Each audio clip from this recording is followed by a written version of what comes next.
TV ప్రేక్షకులకు ప్రార్థన అనే ఈ సిరీస్కి స్వాగతం. గత ఎపిసోడ్లో మనం ప్రార్థన గురించి ఎన్నో విషయాలు తెలుసుకున్నాం. మరి ఈ యొక్క ఎపిసోడ్లో ప్రార్థన జీవితం గురించి మనం తెలుసుకుందాం. మరొకసారి ప్రశాంత్ మా వారు ఉన్నారు, వారితో మాట్లాడి ప్రార్థన యొక్క జీవితం గురించి తెలుసుకుందాం.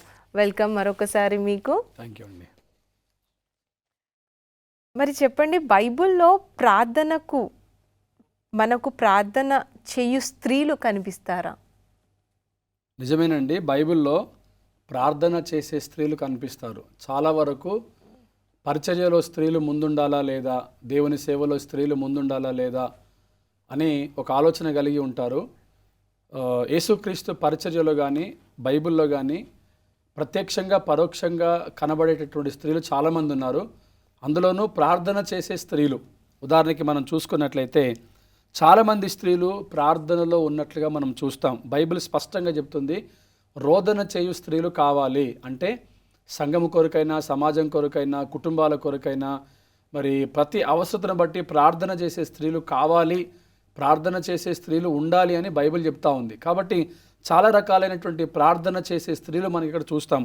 ఒకటి మనం చూస్తే అబిగయులు ఆమె తన భర్త నాబాలు కోపాన్ని అణచివేసి దావీదు మరియు అతని సైన్యాన్ని సహాయం చేయడానికి ప్రార్థన ద్వారా దేవునితో మాట్లాడింది. అంటే ఇక్కడ అబిగయులు తన భర్త కొరకు ప్రార్థన చేస్తుంది. ఆయన కోపం తగ్గిందా లేదా చూసి ఆమె కోపం తగ్గేటట్లుగా, తర్వాత దావీదు మరి అతనికి సైన్యానికి సహాయం చేసేటట్లుగా అబిగయులు ప్రార్థన చేసినట్లు మనం చూస్తుంటాం. ఇకపోతే ఎస్తరి విషయానికి వచ్చినప్పుడు తను రాజ్యంలో రాజు దగ్గర ఎంతో వినయముగా ఉంటూనే తన ప్రజల్ని కాపాడుకోవడానికి ఉపవాస ప్రార్థన చేసినట్లుగా కూడా మనము ఎస్తేర్ జీవితం ద్వారా మనము చూస్తూ ఉంటాం.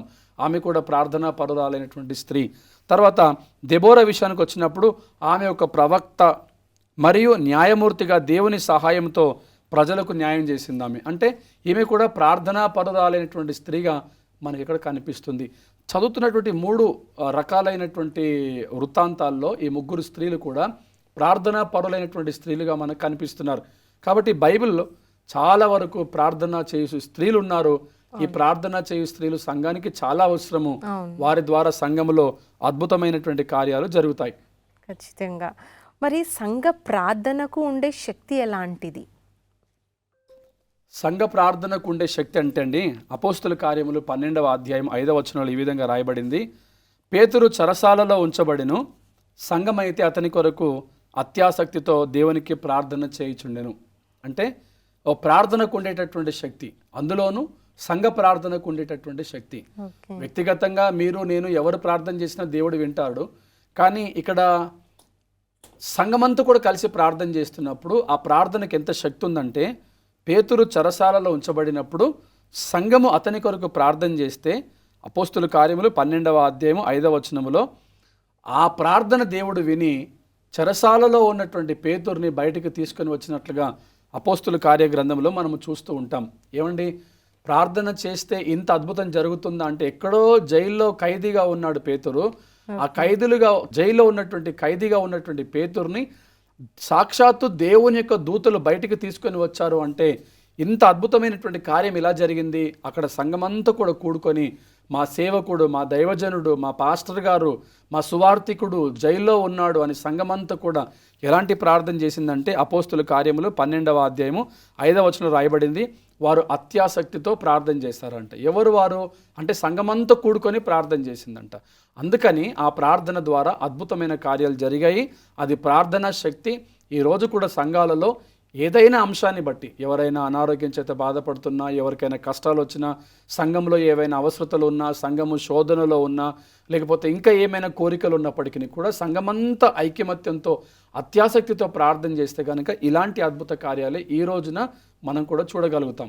ఓకే, చాలా చక్కగా వివరించారండి. మరి ఈ రోజుల్లో సంఘముగా మనం ప్రార్థించినప్పుడు అద్భుతాలు జరుగుతాయి అంటారా? తప్పకుండా జరుగుతాయండి. ఎందుకంటే ఆనాడు అపోస్తుల కార్యముల గ్రంథములో 12వ అధ్యాయం 5వ వచనం మనం చదువుకున్నట్లుగా ఆనాడు అపోస్తులు ప్రార్థన చేస్తే అద్భుత కార్యాలు జరిగినట్లు సంఘమంతా కూడా ప్రార్థన చేస్తే అపోస్తుల జీవితాల్లో అద్భుత కార్యాలు జరిగినట్లు ఈరోజు మీరు నేను సంఘముగా కూడుకొని ప్రార్థన చేస్తే మనందరి జీవితంలో కూడా దేవుడు ఘనమైన కార్యాలు జరిగిస్తాడు. దీంట్లో సందేహము లేదు. ఎందుకంటే ఆనాడు అదే ప్రార్థన, ఈనాడు అదే ప్రార్థన. ఆనాడు అదే సమాధానము, ఈనాడు కూడా అదే సమాధానం. అంటే అపోస్తుల జీవితంలో జరిగిన కార్యాలు ఈరోజు సంఘములో విశ్వాసుల, సేవకుల, సువార్థికుల జీవితంలో జరగాలి అంటే సంఘము అలాంటి అత్యాసక్తి కలిగి ప్రార్థన చేసేవారై ఉండాలి. అలాంటి ప్రార్థన సంఘము చేసినప్పుడు ఖచ్చితంగా ఆ ప్రార్థనకు సమాధానం వస్తుంది. ఆనాడే కాదు, ఈనాడు కూడా అలాంటి ప్రార్థన చేయగలిగితే ఖచ్చితంగా మన యొక్క విశ్వాసుల జీవితంలో కానీ సంఘ జీవితంలో కానీ ఆ సమాధానము ఖచ్చితంగా వస్తుంది. అద్భుతమైన కార్యాలు దేవుడు జరిగిస్తాడు. ఎందుకు రాదు అని అంటారా? ఒకవేళ అలాంటి అత్యాసక్తి లేకపోతే ప్రార్థనకు సమాధానం రాదు. కానీ అదే అపోస్తుల కార్యములో విశ్వాసులు సంఘమంతా కూడా కలిసి ప్రార్థన చేసినట్లుగా ఈరోజు విశ్వాసులు చేయగలిగితే అట్టి అద్భుతమైన కార్యాలు ఈనాడు సాధారణమైనటువంటి ప్రజలు, సంఘ విశ్వాసులు, సాధారణమైన సంఘ విశ్వాసులు ప్రార్థన చేసిన సంఘములో కానీ, సంఘ సేవకుల కుటుంబాల్లో కానీ, సేవకుల జీవితాల్లో కానీ, సువార్థికుల జీవితాల్లో కానీ అలాంటి అద్భుత కార్యాలే ఖచ్చితంగా జరుగుతాయి. దీంట్లో ఏమాత్రం కూడా సందేహము లేదు. ఒకవేళ సందేహిస్తే వాక్యం ఏం చెప్తుందంటే, మీరు ప్రార్థన చేసేటప్పుడు సందేహిస్తే అతని ప్రార్థనకు సమాధానము రాదు. అతడు సందేహించకుండా ప్రార్థన చేయాలి. కాబట్టి సంఘమంతా కూడి ఐక్యమత్యంతో అత్యాసక్తితో ప్రార్థన, మా సేవకుడు కష్టాల్లో ఉన్నాడు, మా సంఘము కష్టంలో ఉంది, మాకు చాలా అవసరతలు ఉన్నాయి అని సంఘమంతా కలిసి అత్యాసక్తితో గనక ప్రార్థన చేయగలిగితే ఖచ్చితంగా ఆనాడు పేతురు ఏ విధంగా అయితే చెరసాలలో నుంచి విడిపించబడ్డాడో ఈరోజు సంఘంలో కూడా ఆ ప్రతికూలమైనటువంటి వాతావరణంలో నుంచి సంఘము విడిపించబడుతుంది. చూడండి, పేతురు చెరసాలలో ఉంచబడ్డాడు, కానీ ఆయనను ఎవరు తీసుకురాలేదు, సాక్షాత్తుగా దేవుని దూతలే తీసుకొని వచ్చారు. అట్లాగా ప్రార్థనకు ఉన్నటువంటి శక్తి. చాలా చక్కగా వివరించారండి. మరికొన్ని ప్రశ్నలు ఉన్నాయి, అవి మనం ఒక చిన్న బ్రేక్ తర్వాత కొనసాగిద్దాం. తప్పకుండానండి. ఒక చిన్న బ్రేక్ తీసుకొని మరలా కలుసుకుందాం.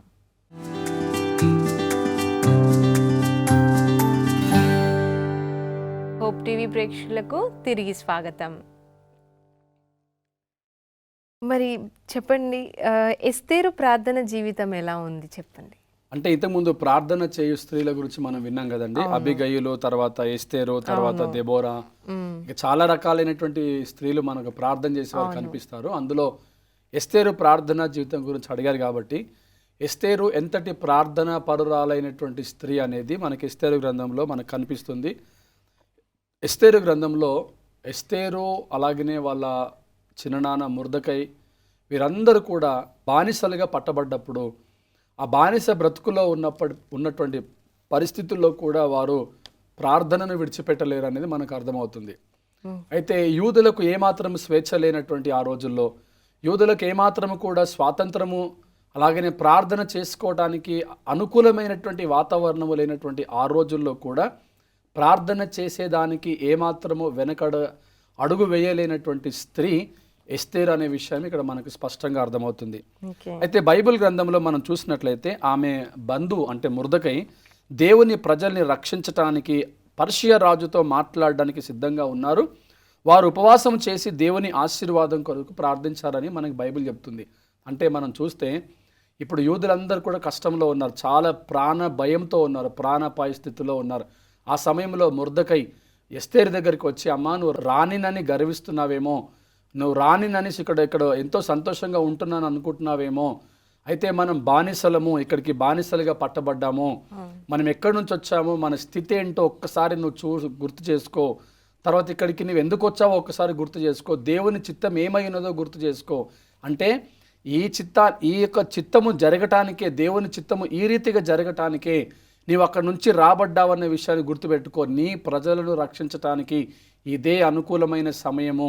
ఇప్పుడు నువ్వు మౌనముగా ఉన్నట్లయితే మన ప్రజలకు ఇంకెక్కడి నుంచైనా సమాధానం వస్తుందేమో, ఎక్కడి నుంచైనా సహాయం వస్తుందేమో, ఎక్కడి నుంచైనా కాపుదల భద్రత వస్తుందేమో, కానీ చూడు జాగ్రత్త, నీకు వచ్చిన సమయాన్ని నువ్వు దుర్వినియోగం చేసుకుంటావేమో అని హెచ్చరిస్తే అప్పుడు ఎస్తేరు రాణి ఏం చేస్తుందంటే రాజుతో మాట్లాడడానికి ధైర్యంగా ఉంది. ఎందుకంటే ఆమెకు రాజుతో మాట్లాడడం ప్రమాదం అని తెలిసినప్పటికీ తన ప్రజలతో కలిసి ఉపవాసము చేసి దేవుని ఆశీర్వాదం కొరకు ప్రార్థించారు. ఎవరండి? ఎస్తేరు గారు.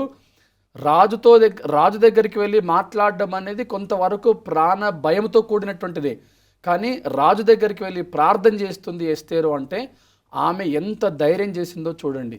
తన ప్రాణాలకు తెగించి రాజు దగ్గరికి వెళ్ళటానికి ఆమె సిద్ధపడడానికి ఎలా సిద్ధపడుతుంది అంటే ప్రార్థన చేసుకుంది. అంటే ఉపవాస ప్రార్థన చేసుకుంది. మొర్దెకైకి ఒక ధైర్యం చెప్తుంది, మీరు వెళ్ళండి, నేను ప్రార్థన చేస్తాను, మీరు ప్రార్థన చేయండి. ఎలాంటి ప్రార్థన? ఉపవాస ప్రార్థన. నేను ఉపవాసం ఉండి ప్రార్థన చేస్తాను, మీరు ఉపవాసం ఉండి ప్రార్థన చేయండి. మనందరి ప్రార్థన దేవుడు విని రాజుగారి మనసు మారుస్తారేమో, మన ప్రజల్ని కాపాడుతారేమో, మనమందరం కలిసి ఉపవాసం ఉందాము అంటే ఒక రాణి స్థానంలో ఉన్నటువంటి స్త్రీ ఎంత దీనంగా తగ్గించుకొని ప్రార్థన చేస్తుందో ఎస్తేరు జీవితం ద్వారా మనకు అర్థమవుతుంది. మనం కూడా చాలా సందర్భాలు అనుకుంటాం, నేను ఇంత స్థాయిలో ఉన్నాను, ఇంత హోదాలో ఉన్నాను, నాకెందుకు ప్రార్థన, నేను ఇంత జ్ఞానం కలిగినటువంటి వాడిని, జ్ఞానం కలిగిన దానిని, నాకెందుకు ప్రార్థన అనుకుంటాం. అంత స్థాయిలో ఉన్న రాణి అయిన ఎస్తేరే ప్రార్థనను విడిచిపెట్టలేదు. ఉపవాస ప్రార్థనను పట్టుకొని నమ్మకంగా ఉంది. రాజు దగ్గరికి వెళ్ళటానికంటే ముందు ప్రార్థన అనే ఆయుధంతో వెళ్ళింది.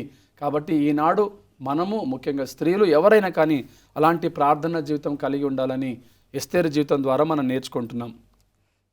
ఓకే, చక్కగా చెప్పారండి. మరి సాధారణ మానవులు వాళ్ళు కనుక ప్రార్థిస్తే అద్భుతాలు జరుగుతాయంటారా? మరి నిజమేనండి. ఈరోజు చాలామంది మేము సాధారణమైనటువంటి మనుషులము. పరిశుద్ధ గ్రంథమైన బైబిల్లో దావీదు ఉన్నాడు, ఆయన ప్రార్థన చేస్తే సమాధానం వచ్చింది. యోసేపు ఉన్నాడు, ఆయన ప్రార్థన చేస్తే సమాధానం వచ్చింది. యాకోబు ఉన్నాడు, ఆయన ప్రార్థన చేస్తే సమాధానం వచ్చిందని అనుకుంటారు. సాధారణమైనటువంటి మనుషులు ప్రార్థన చేస్తే సమాధానం వస్తుందా? దీనికి సరైనటువంటి సమాధానము యాకోబు పత్రిక 1వ అధ్యాయము 5వ అధ్యాయము 17వ వచనము. యాకోబు 5:17లో చూస్తే, ఏలియా మన వంటి స్వభావము గల మనుషుడే, వర్షింపకుంటున్నట్లు అతడు ఆసక్తితో ప్రార్థన చేయగా 3.5 సంవత్సరములు భూమి మీద వర్షింపలేదు. చూసారండి, అంటే ఏలియా గురించి రాస్తూ ఏమంటున్నాడంటే ఆయన మనలాంటి స్వభావము కలిగిన మనుషుడే, మనలాగానే తింటున్నాడు, మనకులాగానే ఆకలి అవుతుంది. అంటే సాధారణమైనటువంటి మనిషి, మానవ రూపంలో సాధారణమైనటువంటి జీవితాన్ని జీవిస్తున్నటువంటి ఒక సాధారణమైన మనిషి ఆయన ప్రార్థన చేస్తే 3.5 సంవత్సరములు వర్షము పడలేదండి, వర్షం ఆగిపోయింది. మళ్ళీ తిరిగి ఆయన ప్రార్థన చేస్తే 3.5 సంవత్సరాల తర్వాత వర్షం పడింది. అంటే ఈ మాటను బట్టి మనం చూసినట్లయితే మనకు అర్థమవుతుంది, ఒక సాధారణమైనటువంటి వ్యక్తి ప్రార్థన చేస్తే ఆయన ప్రార్థన దేవుడు వింటాడు. ఉదాహరణకి యాకోబు విషయానికి వచ్చినప్పుడు ఆయన అంతకంటే ముందు మోసం చేసి పారిపోయాడు, మోసగాడని బైబిల్ చెప్తుంది. ఆ మోసగాడు పారిపోయినటువంటి వ్యక్తి ప్రార్థన దేవుడు విన్నప్పుడు, ఇక్కడ ఏలియా దైవజనుడు అయినప్పటికీ ఆయన మనలాంటి స్వభావం కలిగిన వ్యక్తి అని బైబిల్ చెప్తుంది. ఆయన ప్రార్థన విన్నప్పుడు మరి మన ప్రార్థన ఎందుకు వినడు? సాధారణమైనటువంటి మనుషులు ప్రార్థన చేసినా వారి ప్రార్థన దేవుడు ఖచ్చితంగా వింటాడు. మొదటి రాజులు మరి 18వ అధ్యాయము 42 నుంచి 45 వచనాలు చూస్తే, అతడు మరలా ప్రార్థన చేయగా ఆకాశము వర్షం ఇచ్చెను, భూమి తన ఫలం ఇచ్చెను. అంటే ఏలియా గారు మనలాంటి స్వభావం కలిగిన వాళ్ళే, కానీ ఆయన ప్రార్థన చేస్తే తిరిగి మళ్ళీ వర్షం పడింది, భూమి మీద పచ్చని పైరు పంట పండినట్లుగా కూడా మనం పరిశుద్ధ గ్రంథంలో మనం చూస్తున్నాం. ఓకే, చాలా చక్కగా చెప్పారండి. మరి యేసుక్రీస్తు శిష్యులు ప్రార్థనలో బలంగా ఉండాలని గల కారణం? అవునండి, యేసుక్రీస్తు ప్రభువారి యొక్క శిష్యులు అంత బలంగా ఉండడానికి గల కారణం ఏంటంటే వారు యేసయ్యతోనే ఉన్నారు. వాళ్ళు యేసు ప్రభువారితోనే ఉన్నారు, ఆయనను అనుసరిస్తూ ఉన్నారు. యేసు ప్రభువారి యొక్క క్రమశిక్షణ వారు చూస్తూ గ్రహిస్తూ వస్తూ ఉన్నారు. యేసు ప్రభువారు పరిశుద్ధాత్మను పొందుకున్నట్లుగా వీరు కూడా పరిశుద్ధాత్మను పొందుకున్నారు. యేసు ప్రభువారు దేవునితో సంబంధం కలిగి ఉన్నట్లు వీరు కూడా యేసు ప్రభువారితో సంబంధం కలిగి ఉన్నారు. యేసు ప్రభువారు ప్రార్థన చేసినప్పుడు ప్రార్థనలో విశ్వాసం ఉంచినట్లుగానే శిష్యులు కూడా ప్రార్థనలో విశ్వాసం ఉంచారు. యేసు ప్రభువారు అనుదినము ప్రార్థన చేస్తూ ఉండేవాడు. ఆయనను చూస్తున్నారు శిష్యులు, ఆయన ప్రతిరోజు ప్రార్థన చేస్తున్నారు, అది గ్రహిస్తున్నారు, వీళ్ళు చూస్తున్నారు, అది చూస్తూ నేర్చుకుంటూ ఆ రీతిగా వారు యేసు ప్రభువారిని అనుసరిస్తున్నారు, యేసు ప్రభువారిని వారు అనుకరిస్తున్నారు. యేసు ప్రభువారిని వెంబడిస్తున్న వారు యేసు ప్రభు దగ్గర నుంచి అనేకమైన విషయాలు నేర్చుకుంటూ వచ్చారు. కాబట్టి వారు అది వారి యొక్క జీవితంలో వారు పాటిస్తూ వచ్చారు, దానిని కొనసాగిస్తూ వచ్చారు. కాబట్టి వారు ఈ రోజున అంతటి ప్రార్థనా పరులైనటువంటి శిష్యులుగా వారు ఉన్నారు అంటే అది కేవలము యేసు ప్రభు వారి యొక్క శిక్షణ, యేసు ప్రభు వారు వారికి ఇచ్చినటువంటి తర్ఫీద్ అనేది ఇక్కడ మనకు స్పష్టంగా ఈ యొక్క వాక్యాన్ని బట్టి చూస్తే మనకు అర్థమవుతుంది. చాలా చక్కగా వివరించారండి. సో మరికొన్ని ప్రశ్నలు మరి ఒక చిన్న బ్రేక్ తర్వాత మనం కొనసాగుదాం. సో వీక్షిస్తున్న ప్రేక్షకులకు ఒక చిన్న విరామం తర్వాత మళ్ళీ కలుసుకుందాం.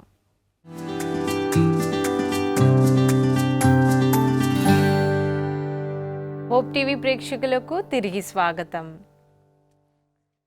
మరి ప్రార్థన జీవితం గురించి ఇంతవరకు మీరు చక్కగా చాలా విషయాలు మాకు వివరించారు. మరి ఏలియా ప్రార్థన ద్వారా ఏమైనా అద్భుతాలు చేశాడా?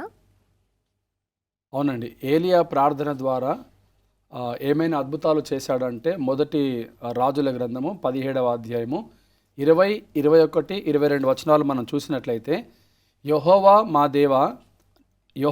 నా దేవా నన్ను చేర్చుకొనిన ఈ విధవరాలి కుమారుణ్ణి చంపునంతగా ఆమె మీదకి కీడు రాజేసితివా అని యెహోవాకు మొరపెట్టి ఆ చిన్నవాని మీద ముమ్మారు తాను పారదాచుకొని, యెహోవా నా దేవా నా మొర ఆలకించి ఈ చిన్నవానికి ప్రాణము మరలా రానిమ్మని యెహోవాకు ప్రార్థింపగా, మళ్ళీ 22వ వచనం చూస్తే, యెహోవా ఏలియా చేసిన ప్రార్థన ఆలకించి ఆ చిన్నవానికి ప్రాణము మరలా రానిచ్చినప్పుడు వాడు బ్రతికేను. అంటే ఏలియా ప్రార్థన ద్వారా ఏమైనా అద్భుతాలు జరిగాయా అంటే, అంతకుముందు కూడా ప్రార్థన ద్వారా అద్భుతమైన కార్యాలు జరిగాయి. తర్వాత ఏలియా ప్రార్థనా జీవితం ద్వారా, ఏలియా ప్రార్థన ద్వారా ఈ విధవరాలి కుటుంబంలో కూడా అద్భుతమైన కార్యాలు జరిగాయి. ఇప్పుడు తర్వాత ఏలియా ఆ ఇంటికి వచ్చినప్పుడు ఆ విధవరాలి కుమారుడు చనిపోతాడు. ఆ సంఘటన మనకు తెలుసు. ఆయన చనిపోయినప్పుడు ప్రత్యక్షంగా ఇక్కడ మనం ఈ వచనంలో చూస్తే ఆ ఏలియా గారు ఆ విధవరాలి యొక్క కుమారుని, చనిపోయినటువంటి కుమారుని బ్రతికించినట్లుగా మనం చూస్తున్నాం. అంటే ఇంతకుముందు మనము వాక్యంలో చదువుకున్నాము, ఏలియా మన వంటి స్వభావం గల మనుషుడే అని. అలాంటి ఒక స్వభావం, మానవ రూపంలో ఉన్నటువంటి ఒక వ్యక్తి సాధారణంగా ప్రార్థన చేస్తే చనిపోయిన వ్యక్తి తిరిగి బ్రతికాడు. అంటే ఇక్కడ రాజుల గ్రంథంలో స్పష్టంగా తెలియపరుస్తుంది, ఏలియా ప్రార్థన జీవితము ద్వారా, ఏలియా చేసిన ప్రార్థనల ద్వారా ఒక గొప్ప అద్భుతం ఏంటంటే చనిపోయిన వ్యక్తి తిరిగి బ్రతకగలిగాడు, బ్రతికాడు ఆయన. అందుకని ఆయన ప్రార్థనా జీవితము ఎంతో ఆశీర్వాదాన్ని ఈరోజు మనకందరికీ అందిస్తుంది. మనకు ఒక చక్కటి ప్రేరేపణ కలుగచేస్తుంది. ఏంటంటే సాధారణమైనటువంటి మానవులు ప్రార్థన చేసిన అద్భుత కార్యాలు జరుగుతాయి. ఏలియా అయితే ప్రార్థన చేసి చనిపోయిన వ్యక్తిని బ్రతికించాడో, అలాగా మనము కూడా ప్రార్థన ద్వారా అద్భుతమైన కార్యాలను చూడగలుగుతాము, ఇతరులకు మనము పంచగలుగుతాము కూడా. ఓకే, చక్కగా చెప్పారండి. మరి ఈ ఆదికాండం 28ని ఎలా అర్థం చేసుకోవాలి? ఆదికాండము 20వ అధ్యాయము 18వ వచనం మనం చూసినట్లయితే ఒకసారి చదువుకుందాం. ప్రభువా, అలాగు కాదు, ఇదిగో నీ కటాక్షము నీ దాసుని మీదకి వచ్చినది. నా ప్రాణము రక్షించుట వలన నీవు నా ఎదుట కనపరిచిన నీ కృపను గణపరిచితిని. నేను ఆ పర్వతమునకు తప్పించుకొని పోలేను. ఈ కీడు నాకు సంభవించిన చచ్చిపోదునేమో. ఇదిగో పారిపోవుటకు ఈ ఊరు సమీపముగా ఉన్నది, అది చిన్నది. నన్ను అక్కడికి తప్పించుకొని పోనిమ్ము, నేను బ్రతుకుదునని చెప్పినప్పుడు ఆయన, ఇదిగో నీవు చెప్పిన ఈ ఊరి నాశనము చెయ్యను, ఈ విషయములో నీ మనవి అంగీకరించితిని. అంటే ఇక్కడ మనం గమనిస్తే ఇక్కడ లోతు జీవితంలో జరుగుతున్నటువంటి భయంకరమైనటువంటి సంఘటన ఒకటి మనము చూస్తున్నాం. దేవుని యొక్క దూతలు లోతుతో చెప్పారు, ఇదిగో నీ ప్రాణమును దక్కించుకున్నట్లు పారిపోము, నీవు వెనక్కి చూడకము, ఈ మైదానములో ఎక్కడ కూడా నిలవకుండా నీవు నశించిపోకుండా ఆ పర్వతమునకు పారిపోమని చెప్పినప్పుడు లోతు గారు ఏం చేస్తారంటే, ప్రభువా అలా కాదయ్యా, నీ దయ నా మీద ఉంచు, ఆ పర్వతం కాదు, నేను ఈ ప్రాంతానికి వెళ్ళాలనుకుంటున్నాను, ఇక్కడికి వెళ్ళిన తర్వాత నా ప్రాణాన్ని నువ్వే రక్షించాలి, నన్ను కాపాడాలి నువ్వు అని ప్రభు దగ్గర ఆయన విజ్ఞాపన చేస్తున్నాడు. అంటే ప్రభు దగ్గర ప్రార్థన చేసినప్పుడు ప్రభు తన యొక్క ప్రార్థన విని లోతును రక్షించినటువంటి విధానం. ఆ పర్వతమునకు వెళ్ళుము అంటే ఈయన అంటాడు, ప్రభువా నా ప్రాణాన్ని రక్షించుకోవడానికి నేను ఇక్కడికి వెళ్తాను, ఇదిగో కాదయ్యా నీ దాసుని మీద కటాక్షం ఉంచయ్యా, ఈ కీడు రాకుండా నన్ను కాపాడయ్యా అని ప్రార్థన చేస్తే దేవుడు ఆయన ప్రార్థన విని ఆయనకు సమాధానం ఇచ్చినట్లుగా లోతు యొక్క జీవితంలో లోతు ప్రార్థన చేసినప్పుడు దేవుని దూతలు ఆయనకు సమాధానం ఇచ్చినట్లుగా కూడా మనం ఇక్కడ చూస్తూ ఉన్నాం.